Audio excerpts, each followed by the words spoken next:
Hello everyone, well it's Chris Paton, genealogist currently down under. I just thought I'd give you a wee update as to how things are going. I'm actually in Australia at the minute doing an Unlock the Past cruise. It's the second cruise that I've done for Unlock the Past, which is an Australian company. It's kind of a big Australian company. It deals with all sorts of genealogy events and publishing and so on. And it's the third time I've actually been out with the company though, although the first time I came out was more of a talks tour than a cruise or anything like that. It's been mad. It's been busy. It's been brilliant. It's been all sorts.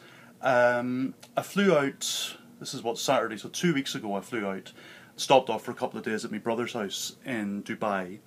That was nice to sort of catch up with him. And then I flew out to Australia and arrived at Brisbane, stayed with a cousin for a couple of days. And that's our Bradley, stayed with him.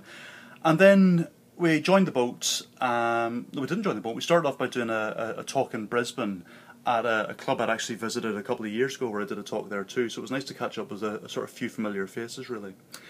And then we moved to, where did we go after Brisbane? Crikey, Canberra. We went to Canberra. And that was the first time I'd ever been to Canberra.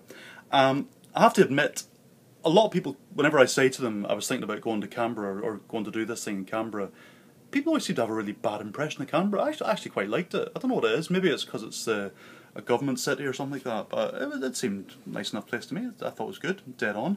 Good crowd. So that was fun. And then we boarded the boat on Tuesday, I think it was, a few days ago. And since then it's been a mixture of doing talks on the boat. It's been we've done a few sort of visits to the sessions on shore.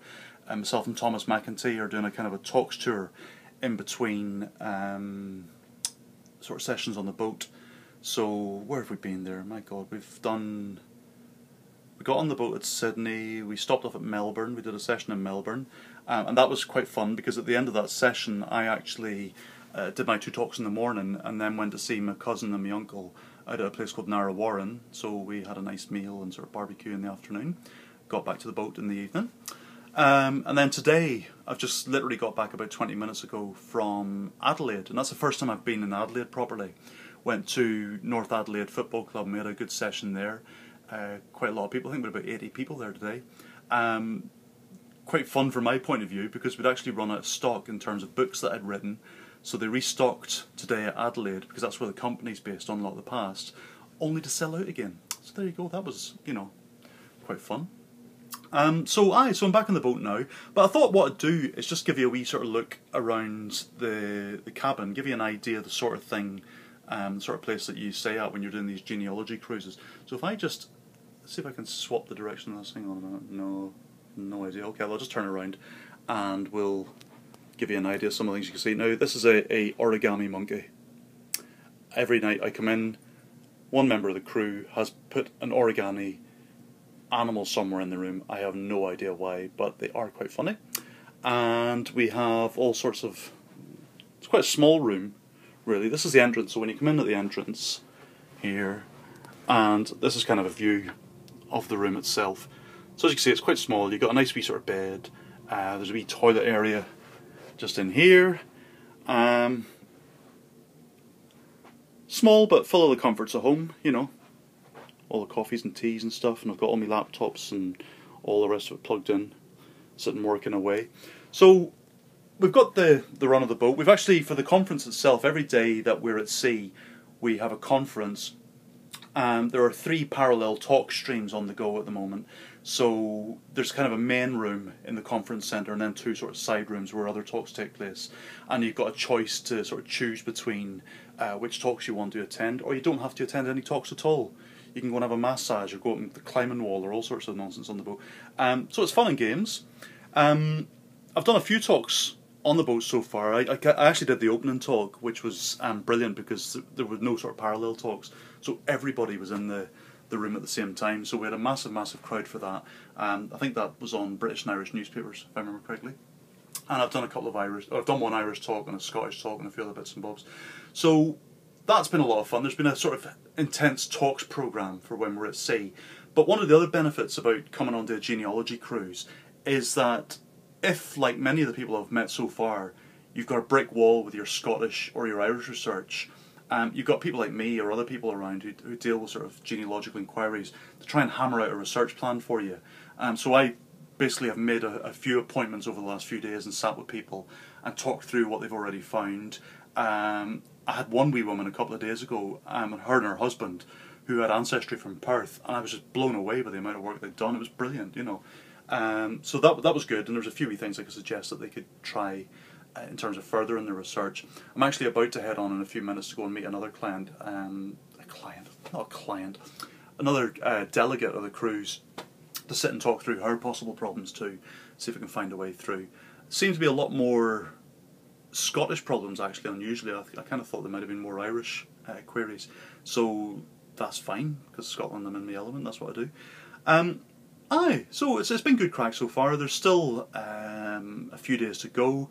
The next shore-based stop that we're going to will be Hobart. I think that's day after tomorrow that we arrive there, or maybe tomorrow, I can't remember. And then I think we're staying there for 2 nights or something like that. We've got another session in Sydney at the end of the tour. When that finishes, we walk off the boat and straight towards a conference venue.